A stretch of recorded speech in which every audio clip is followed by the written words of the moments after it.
All right. So, hello, listeners. My name is Kelly. We're here with my husband, Scott. Say hello, Scott. Hello, Scott. Always does shit like that. Always.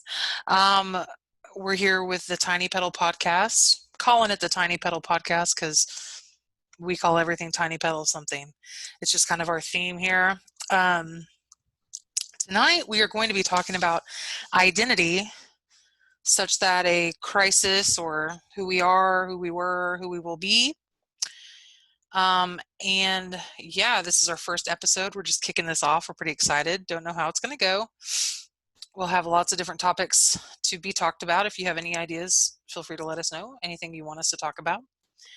So the first thing that I thought we would talk about, Scott, is like who we are as people. In a nutshell, when we think of ourselves, for me, 39, you're what, 38? Yep. We both just turned these ages, and I've been thinking a lot about who I am as a person now and who I want to be. So why don't you start? Who do you think you are? Uh, I don't know. A 38-year-old. I don't know. Not an Alabamian, not an Oklahomian. Somewhere. Oklahomian, that's Yeah. new. What are y'all called? Oklahomans? Okies. Okies. Okay. Something somewhere in the middle. Roll Tide. Roll Tide. I don't You don't know. know who you are? I mean, not really. I Are mean, you nervous because you're on the spot and we're recording? probably, yeah. Okay, do you want me to start and then maybe you could follow? Well, sure. Okay, so when I think of things or words that describe me, I think of like empathetic, almost to a fault, compassionate and passionate, creative, maternal. And then I start thinking about who I am. Like, I'm a lot different now than I once was. Mhm.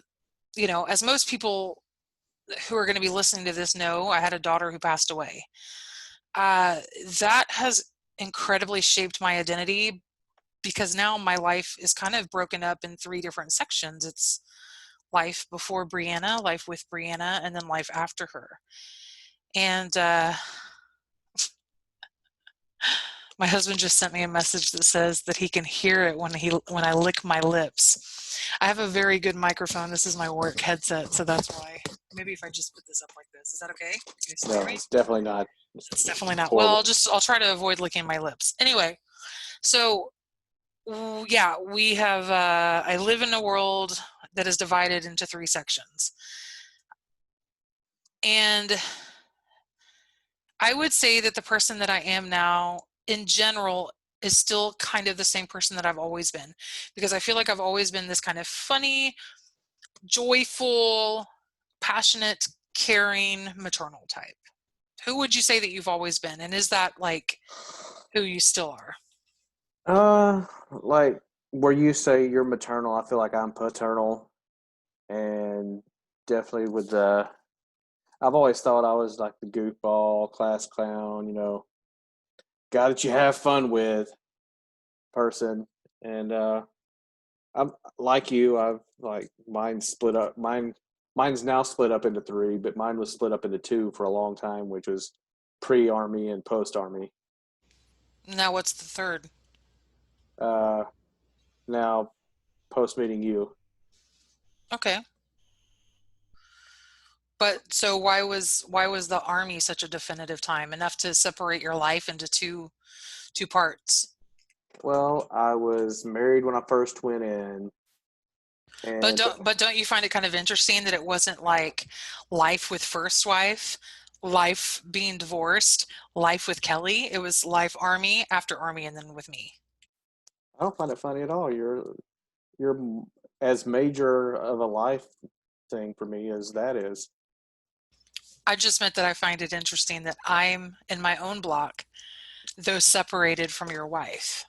Though in the same block is something that I feel is a very big identifying factor of you. Because I feel like you being a veteran, and that's a whole other episode that we're going to talk about, is like veteran stuff, but you being a veteran, you having been deployed, all of those things I think are very important things that can become very definitive of a person's personality. And I've had people that's known me like from like childhood, and not parents, but like friends that said that the person that joined the military and the person that came out of the military were two totally different people. I hear that all the time too. Most people have said that about all of my family and all of my other friends too, but especially if they've been deployed. So we'll get to that at another time. I wanted to dive in a little bit to just talk about how we became who we are. Because part of me wanting to do this podcast is wanting to be 100% transparent with listeners, because I believe that the greatest gift that we can give the listeners is going to be perspective.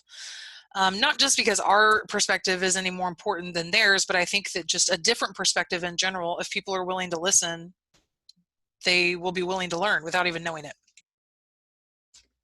So, um, I was just going to dive into like a few things that have happened in my life that I think have defined who I am. Can I burp on this or should I wait? Just meet your. No, I mean, like, I'm going to be like upfront. I'm a burper, y'all, and like I'm a hiccuper. And so if these things happen, I'm sorry, but it happens sometimes. I'm not going to be embarrassed of it. I'm human and I can always edit this out. He's holding his head in shame right now. Anyway, so back to the topic at hand. So when I was younger, I actually had a pretty good childhood. It was pretty boring, in fact. I say that because, you know, like anytime that I've gone to a therapist or something, they always want to talk about my family and my history and my childhood, like I was destined to have trauma. I feel like that's part of the problem with a lot of therapists and shrinks out there right now, is that they almost want to place those triggers in your head as if you may have already experienced them, even if you haven't. Um, and doing a lot of that like internal mental work, thinking back, like I can't really remember anything. I'd say my first concrete memories are from like third grade. And so one of the main things that I remember happening in third grade was my brother was deployed to Gulf Storm, right? Isn't that what Gulf Yeah. Storm? Operation Gulf Storm. So he was deployed there, and he had married a Korean woman, a South Korean woman named Unju, and she was living with us while my brother was deployed, and she had just had my nephew Josh. And third grade, I was a talker in elementary school. I was like one of those people that they would get their report card back, and it would have like the negative S's and like the talking part, because I was always a fucking talker. Can you imagine? No, you. I know. I was like, can you imagine as we say this on a talking podcast? So anyway, I didn't want to talk. I was only 8 years old in third grade, but I wanted Unju to come and like make her kimchi and stir fry and like give it to the class and like talk about Korea. And that's one of the most like concrete memories that I have. Other than that, it's like elementary school, I really don't have a lot of memories. And I think that that's probably good. I think that the less memories that people have when they're younger, the better, because I feel like that means the less trauma that I experienced. I mean, I did some really deep digging. Like I was like, was I ever smacked upside the head? Was I ever beat? And I just wasn't. I feel lucky. I had very loving parents, very hardworking parents. And for the most part, they got along. But as I moved into like my like middle school age is when I started to kind of, and I think that that's just the awkward stage, 13, 14, you start getting weird. And you and I were about the same age. So middle school was what? The 90s, Mm-hmm. okay? And what? My freshman year of high school was 95. Yeah, 95. So it's like the first part of the 90s, I was really awkward and I got cold sores all the time on like picture day, and all my pictures were all gross, and I never knew about tweezers and about how you could like make your eyebrows look cool. And I went through all these really awkward eyebrow. Anyway, that's an important identifying factor of me anyway. A lot of people remember my eyebrows, and I think that they're just being nice. What? Oh, and my bowl cuts? Yeah. My mom gave me terrible, terrible haircuts. And it was literally like Kelly would show it for picture day and they did the whole like lick the palm of the hand and splat it on top of the hair to try to get it down. God. So that's my trauma. I know, first world problems. Anyway, but middle school, I discovered grunge music. My sister was like, she's 10 years older than me, 11 actually, 11 years older than me. And so she was already like totally rocking out to the grunge, the Pearl Jam, the Stone Temple Pilots, all the stuff. And I was 13 and I thought that that shit was just the bomb. I still think that that is like one of the greatest decades of music. That being said, music became a huge identifying factor of who I am, still is to this day. But I also got a little, I don't want to say goth because I was never into like goth music. I was into like new wave, but music was a huge shaping, identifying factor for me. It got me to write poetry. It got me to, it manifested itself in the way that I was dressing. Anyway, all of that leading up to like my 20s, and I feel like looking back at my 20s now was all about like, what am I doing? I should probably just have fun because I don't know what else to do. I kind of didn't want to think about anything serious in my 20s. I feel like my 20s were more of the time that people talk about normally, like when you're experiencing in your teen years, when you're like, I don't care, I'm so worry free. But for me, it was my 20s. Did a lot of drinking, did a lot of partying, I wasn't really into drugs, but I did a lot of drinking. Yeah. And I don't think, and it's weird because that's kind of strange. Like, I don't feel like the 20s had nearly as much to do with shaping who I am as much as my teens and as much as my 30s. So, what about you? Let's go through your real time frame. Bring me up to date. I was born a poor black child. No, no. I mean, mine's kind of the opposite of yours. I had a very dysfunctional childhood.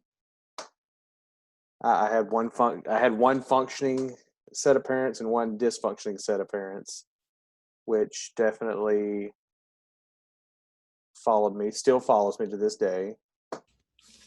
My teen years were very, very awkward because I think we spoke before. I didn't get my broad shoulders and deep voice and all this until I was probably late 18, early 19. You still don't have the deep voice, honey. I'm Well, just kidding. it is what it is. I don't know what you're talking about, but so I mean, I was always like the kid that got picked on in school. I wasn't the Mister Friends with everybody up until my junior and senior year. Then I started becoming friends with everybody. That's because I moved to a totally different school that nobody knew me, and so I got to be my own person. And that's where I had like a lot of my partying and getting into trouble. My 20s were not that because I went from, let's see, first year of college, I partied a little bit, but after that was not too long after that's when I got married. So, or started dating my ex-wife. So it was like all the partying was out the window. I mean, we'd go to bars and stuff every once in a while, but it was never a thing. But then, go ahead. I was just going to say, yeah, I'd forgotten that element of high school for me because I was, looking back on high school now, at the time, didn't think I was popular, but I was told I was popular. Senior year, weighing over 300 pounds in a school in Edmond, Oklahoma was difficult. But I never really had issues with my weight because nobody else seemed to have issues with my weight, man. Like I got along with everybody from every group, from cheerleaders to jocks to weirdos to the quote what was it called from Colorado, the shooters, the Trench Coat trench Mafia. coat mafia quote crap that See, the people, that because was all that was all my friends in high school. well, they were my friends too. There was nothing wrong with the people who wore a freaking trench coat. Columbine happened my senior year, April in my senior year in 1999, and it was nuts. And I remember thinking when that happened, I was like, what is this? Like, and then anyway, that's a whole other topic for a whole other podcast. But um And yeah, so I I think was that might have had good. something to do with my identity crisis too, because of some stuff that went on with me in my hometown that made me kind of infamous. So Oh yeah. everybody knew my name, and it wasn't for a good reason. You can say why. I mean, that's part of the gift of perspective here. It's a weird, really weird when I say it out of context. But when I was 14, I was bullied. Thought a guy was going to bring a gun to school and shoot me. I brought one for my own protection. I got busted. He did not. And then I became, But I think it's important to preface that by saying what I grasped from that entire sentence that you just said is I was bullied by someone who I felt like was threatening my life. I was told That, he was going to bring a gun to school. but that's also a very common, thing amongst those same people that do it. yeah. I was, like I said, over 300 pounds. I was voted up for prom queen. I was up for orchestra queen, class clown, all of these things. And but I still struggled with depression. Like I just hated myself, and it had nothing to do with like how I looked. And it pissed me off when people be like, well, you can lose weight. And I always be like, it has nothing to do with my weight. I don't think I'm ugly. I was like, I'm just sad. There's like something deep inside my core that makes me not like who I am. And I think it's just called being a teenager and being depressed. Mm-hmm. I agree 100%. But you did have a different, I mean, I'm glad that you live here with me now because you see that this was my life. This is how I was raised. Now granted, Edmond was like 3 times smaller when I was raised here, but it's very, handful of black people, handful of Hispanic people, handful of minority here, you Mm-hmm. know, 90% white, middle class suburbia. Yeah. But I feel lucky that I was coming of age in the 90s when like prevalent topics were coming into my brain when I was developing, like, and I can thank things like in pulp culture for that. The Real World. We were talking about that the other day. Like, what was your favorite Real World episode? Mine was the one of Pedro, because the one of Pedro showed me about gay and how, okay, they're a gay couple, but man, I don't know. I almost felt weird that it wasn't weird. Like I was like, look at how much they love each other. That's really cute. Puck is gross. Mm-hmm. Judd's cool. I was like, it was just this kind of casual thing. And I remember, but it's still being an issue, but you didn't see it as being,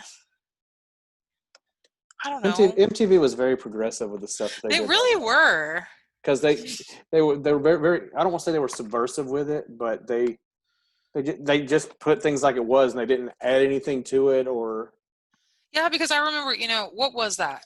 Real World San Francisco. And they actually had filmed that during Pride. And I got to see all this stuff that I hadn't seen before. And I was just like, wow, that's really neat. Well, and even at that age, I guess that would have been 95. So I'd been 14, thinking, well, they absolutely should, be proud of who they are and be able, and I love that I knew that even living here. Like I knew that being gay was fine and that they just loved each other. I remember when my parents first got divorced. We were in Birmingham, and my great uncle kept us for I think it was just overnight. So like I think it was my mom could go out on a date or whatever.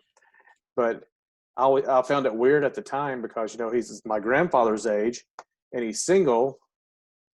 He's living by himself, and he's very effeminate.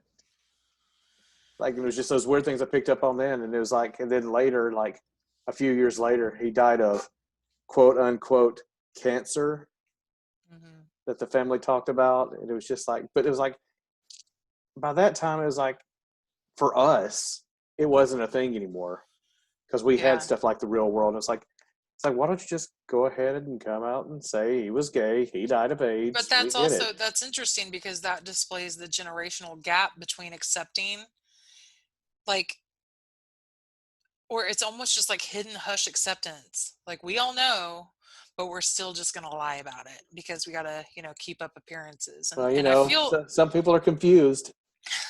yeah, dot. Um, so anyway, I also wrote down because I wanted to talk about how identity crises, how they're manifested and on display, like in the public. Like whenever you're walking around and seeing people, or even like your friends and family, like how do you know that they're going through an identity crisis? So I'm not going to name names. I'm not even going to say my family, your family, this person, that person. I'm just going to talk very general. Okay. I feel like I can tell. But I will say I'm going to talk about myself at Okay. first. COVID has done a number on me. Mm-hmm. COVID has done a number on me, and I actually just got a new therapist, had my first session with her last week. Talked to her a little bit about how I really do think that a big force in my being fucked up during quarantine has been the quarantine idea. Because,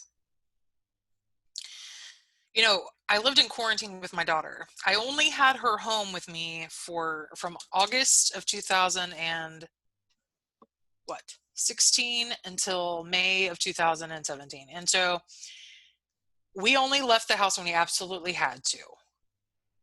Same kind of thing with quarantine. It was pretty much the same way it was like March, April for us, where we just really didn't go anywhere but the grocery store. I mean, we didn't. And I think that what happened is that in my own identity crisis, I started thinking about that. And it really started triggering some feelings for me and struggling with the identity of, am I still a mom? I struggle with that a lot. People's first instinct is always to say, of course you are. And he's probably looking at me because I was fiddling with my necklace and he could hear it. Anyway, of course you're a mother, but it's really easy for people to A, who have living children, B, who aren't affected by the fact that my daughter died, to say something like that to me. And though I appreciate the words of comfort, it doesn't change the fact that I still struggle every day with, am I really a mom? Like, for example, tonight, That's what I was thinking about. Scott and I were in line at Ross. We had handfuls of this fall decor because we're going to do our mantle. I'm so stoked about it. And right as we're walking into the checkout line, there's this cute little black girl, and she has a cute little black baby wrapped in this blanket. Beautiful curly hair, dimpled fingers, and Scott and I are just like gushing over this baby. So then, I just make this is how we roll. I make we tell people when we like stuff that they're wearing, when they have a beautiful baby, when they have nice hair, whatever. And so she's literally in front of us, and I'm just like, you have such a beautiful baby. Oh my gosh. And she's like, oh, thank you. And she's like, you'll get the baby fever until you have one. And I was like, oh, I have one. And then I thought, shit, I know how this is going to go. Yeah. And she's like, oh, how old is your baby? And then I have to have that awkward conversation if she would have been 5. Oh, and then they get all awkward. And then I end up feeling bad because I'm making them feel bad when I don't feel bad talking about it. It's a matter of fact thing in my life. And I want to talk about her all the time. We'll have a whole episode devoted to infants, babies, and all of that. We'll go into it. But anyway. And baby fever. And baby fever, because Scott and I are in the midst of baby fever. I have to be really careful on our actions on what we're doing about baby fever. So we're waiting to post-COVID, all decision making later. But April 22nd, I shaved my head. I have never shaved my head before. I always wanted to, but I shaved it in the midst of quarantine, and I probably shouldn't have. It's one of those things where you shouldn't make decisions like that when you're experiencing these strange social, I don't know, things going on in the world that aren't normal, but I did. I knew why you were doing it. He was like, He knew no. why I was doing it, but he helped me do it. And actually, as it turns out, I didn't hate it. It was really nice to have in the summer, actually. And as it's growing out now, I love my natural hair color with the brown and the silver that's coming in. And it's actually grown into this really cute Annie Lennox pixie cut right now that I can totally hang with. But that's how those things have manifested and shown themselves in my world. Also, I had been extremely moody, extremely angry, irritable, but also that's coupled with, I was just diagnosed with fibromyalgia, have a lot of chronic pain going on. And so I'm dealing with all of this at once, and it's really overwhelming. On top of the fact that I told my therapist that I have never been more affected negatively by politics in my entire life. In 39 years that I have lived, this is the first time that I remember ever looking at the TV and thinking, fuck, like, what is wrong with the world today? Why? Oh my gosh. And I feel like I'm in the twilight zone. Other people, though, whenever anything happens out of the norm, I mean, and we can speak to, our brothers, our sisters, our nieces, nephews, aunts, uncles, cousins, whatever. But I feel like, whenever anybody changes like I don't know, everything that they're all about, like I'm all about wearing thrift store clothes all the time now. When, what, me? I can't hear you. Anyway, I'm going to wear thrift store clothes all the time now, and I'm going to just sell all of my belongings and start over. Or I'm going to, I don't know, I'm really into psychedelic drugs right now. Or no, I'm just going to quit my job and just like write all the time, and I'm going to draw pictures of people in the park. These kinds of things happen. I see it happens with my friends too. I find in my friends it's more of just like personality changes, and I'm like, and in my head I'm saying they're going through an identity thing. And the fact is that it's acceptable because we go through these things too. And as long as we're in tune with what's going on with ourselves, I feel like we're more apt to work through it, and it maybe even be a positive outcome. Oh yeah. What's happened with your personality? Like what have you changed? Now, you know what I will say about you, Scott? I don't mean to be so chatty, but you were struggling at the beginning, so I think I'm overcompensating for you right now. It's okay. But what's funny is that I feel like I see a lot of your identity crises in pictures. They're like documented. Like when you have all that weird like spiky dyed hair and chain stuff going on, and like even your army photos don't look like who you are at all, you know? Now you're like this bearded man who's going to be a Santa Claus, and he's I mean, finally following his dreams at 38. it's true. Well, I mean, the and all the pictures that you do see of me, I mean, those were some part of me at the time, or some part that I wanted to be. Like with the spiked hair and everything, like I was definitely into the as you were into the grunge, I was definitely into Manson, Corn, that scene, and so that was definitely me with the spiked hair, wearing the. Manson, corn, green beans. That's it's true. Black Eyed Peas. Wait, no, that's totally different. Uh, but and then like but that was who I was while I was in the army too. Like I went in the army at 23. I'd already had a life before I'd joined, so I knew who I was, and when I wasn't being Mr. Army Man Scott, I was DJing on the side, so I was like I had to I But that that's the real question. Like, did you know who you were, or were you just who you were for that like oh time period? the DJ thing was like a whole persona. That was not me whatsoever, but it had to be a persona like that I was 24/7 because if I wasn't in army uniform, I was DJing, and now I'm just Santa Claus. Have you ever seen like identity changes in like your parents? Um, one set definitely. I'm not going to get into that, but like with like the Sibley set, like definitely, especially since as my stepmother's rose in her like positions, like I've seen the person that Yeah, you probably, I mean, even as a person, you have to kind of change and adapt to the role. definitely like when I first met her, she was an RN, and she was just a basic little, I think like green belt in karate, getting taught by my dad, and then she's a black belt, and then she's over here and she's the director of nursing at this place, and she's the director of nursing at this place, and then director of nursing at this place, and the COO at this place, and then the vice president at this place, and then now a vice president of a whole district of places, and it's her personality has changed. Like it was weird seeing her become the businesswoman that she is, because I always saw her as like nurse and mom. and like that business part of me, like even when she was the director of nursing, I never really got to see that business part of her. But as like she's gotten even higher positions, it's cool. It's very very cool to see it because she's just I'm very very proud of her. Who do you think you are now? Um, your husband. Is that the only identifying factor that you can Well, say? I'm going through a real transition right now too. Like with Why? school, going back to school, and the whole Santa thing. I mean, being with you has made me become a lot more of a kinder person.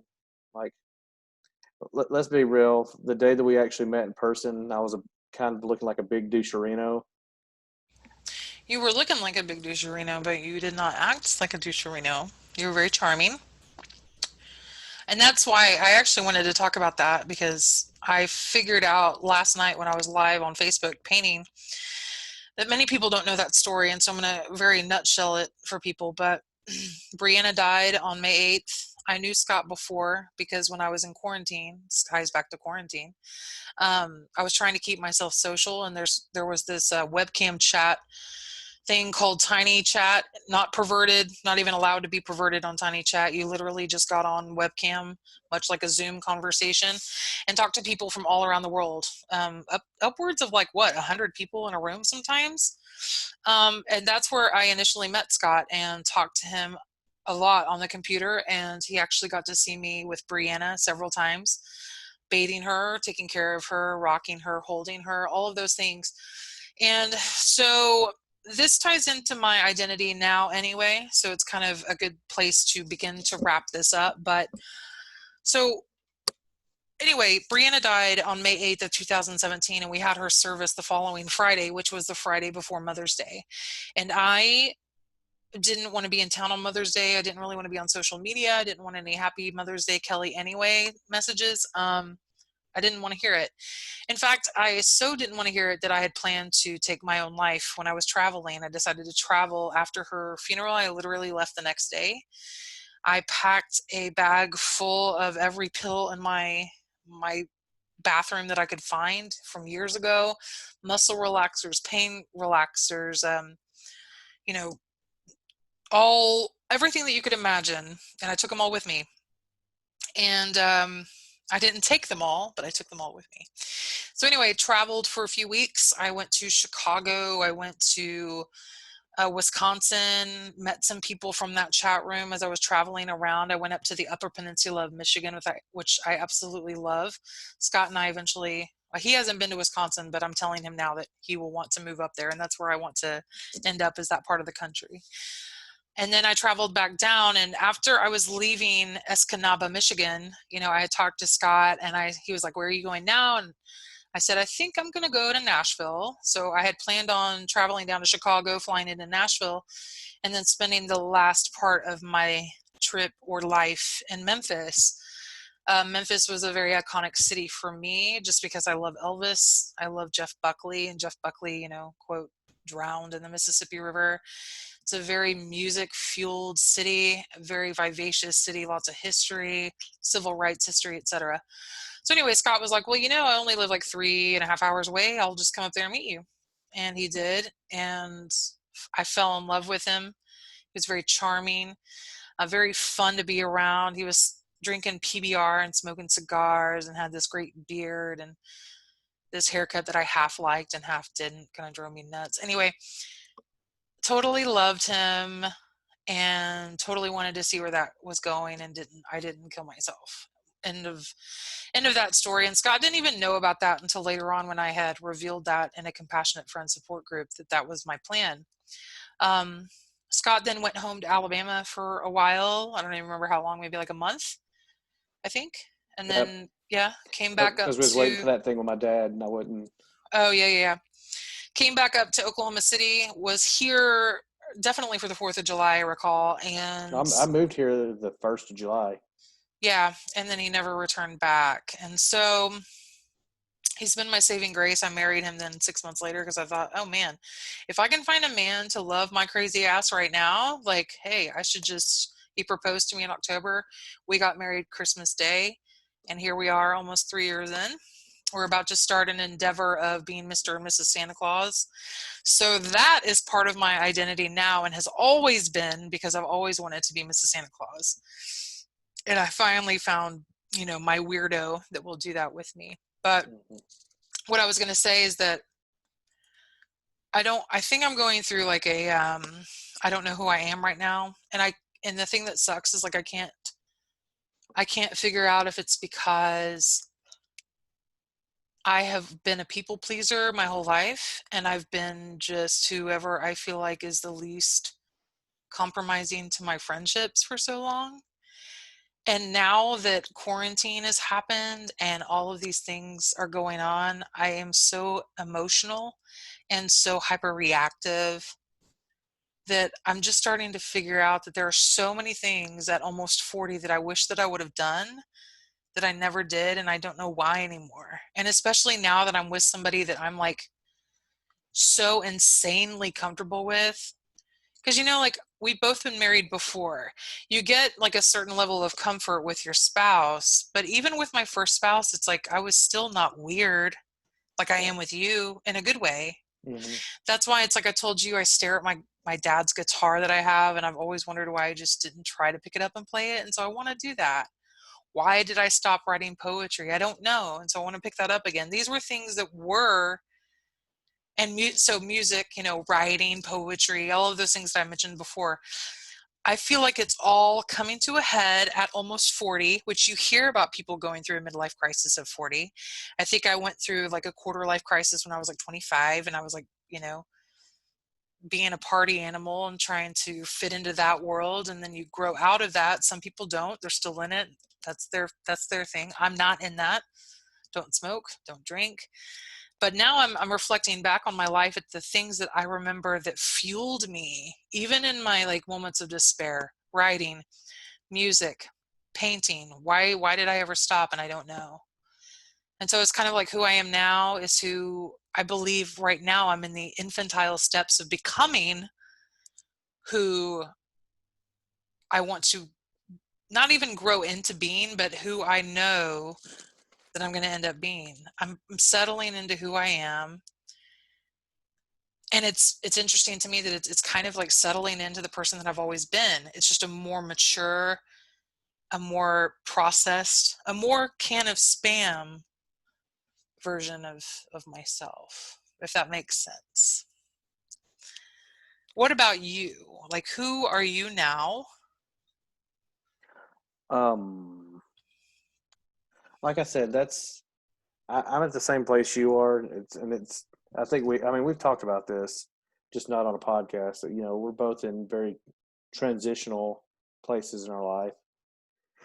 And I'm starting to again with this school stuff. Now I'm becoming a theater major after changing my major 15, 11 times. I blame my codependency on that, but we've worked through that. I make all my own decisions now, unless it's where do we go to eat. And why are you looking at me like that? Do I not make my own decisions? You're working on it. Is it okay We're if I make always a my work in progress. Is it okay if Everybody's I make my own decisions? right. But it's the same as you. It's like I'm slowly being able to become myself and figuring out who myself is because I've had identity crisis pretty much my whole life of just trying to be whoever I thought everybody else wanted me to be. So now I'm trying to be my best version of me, and that's what's important. Yeah, like I think I figured out too that like part of becoming who I am right now and then being okay with who I am later on is just practicing gratitude and practicing kindness and acceptance, certainly in a world that we're living in right now with so much uncertainty and so much hate and anger that people, and I also feel like people just don't have the sources right now to place that anger and those emotions anywhere. And so it's really turning, Oh yeah. in fact, deadly. But yeah, what I'm hoping to be in the future, I mean, every day I have to practice gratitude. It's like I have to remove myself from the world for a second, even if it's for like 5 minutes while I'm at my desk, when I'm in the shower with this hot water running on me and thinking about the world and thinking about all of the things that could really be bringing me down and make me change when I don't really want to change the good parts about me. Instead, I just focus on what is great and in my life now. And of course, it's marriage and using the tools that are available to people to make relationships stronger. After COVID is over, there are so many people that have reached out to me and that I've reached out to during this time that I can't wait to just see and hug and laugh and hang out and like, Mhm. have a beer or whatever, even though I don't drink. um, And I've made friends with some of your work friends yeah. throughout this whole thing, and it sucks because it's like all I want to do is hang out with them because we're Yeah, but just it's cool alike. too because you're going to have so much to talk about. And it's Yeah. like, I kind of like it because it's almost like I like having so much to look forward to, but in the same light, it's like I don't like having so much uncertainty. The days that I literally, the things that upset me, the days that I have to sit around and wonder if Christmas is going to be canceled or not, it's like, what is going on? And when will it stop? But I Yeah. can tell you that like I just hope that when I'm older, let's say 11 years from now, we'll both be what? 50?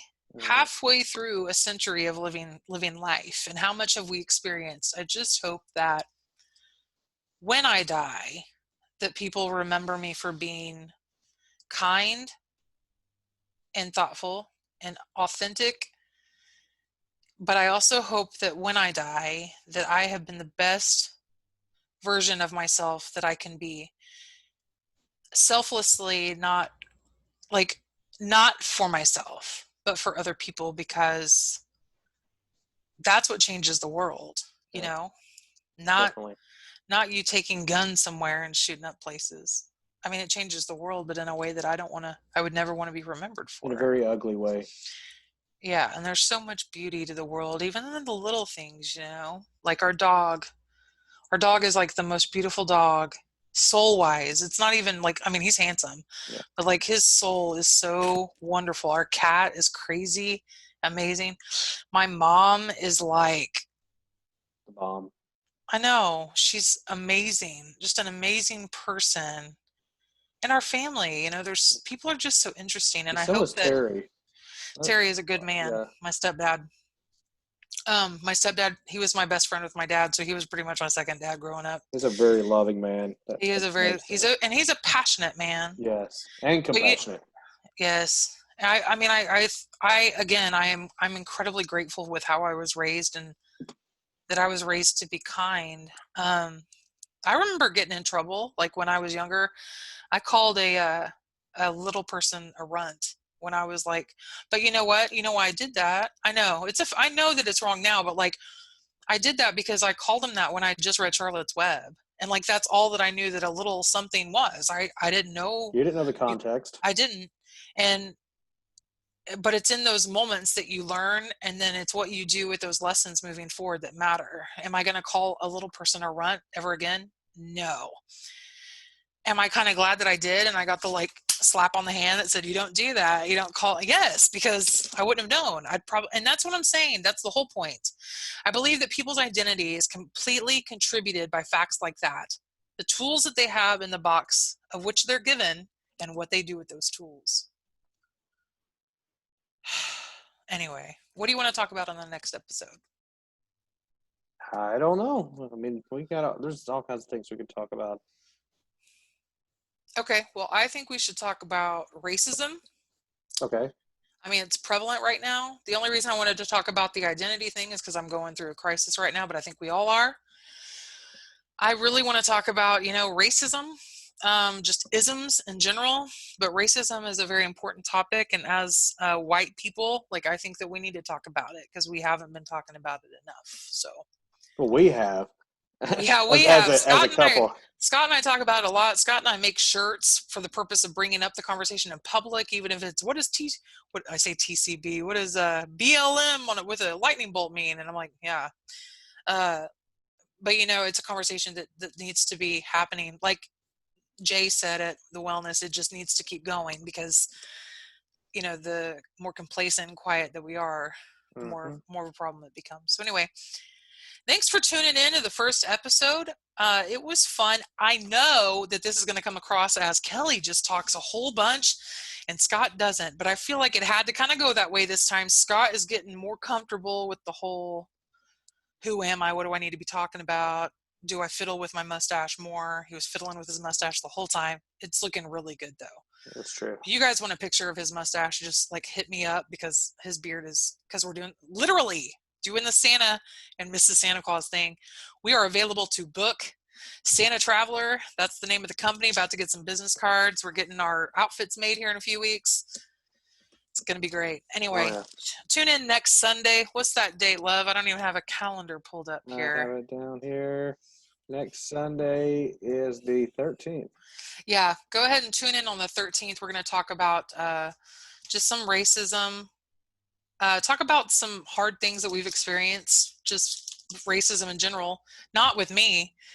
I'm all about knowing I got white privilege, and I admit that, but I had some black friends, and I heard things from them. Anyway, we'll go over that next week. All right. And then, yeah, following weeks, there'll be lots of topics going on. We'll get to that. And yeah, thanks for tuning in, and reach out to us if you have any ideas. Be Everybody. kind to each other, be good, and take care. Bye. Bye.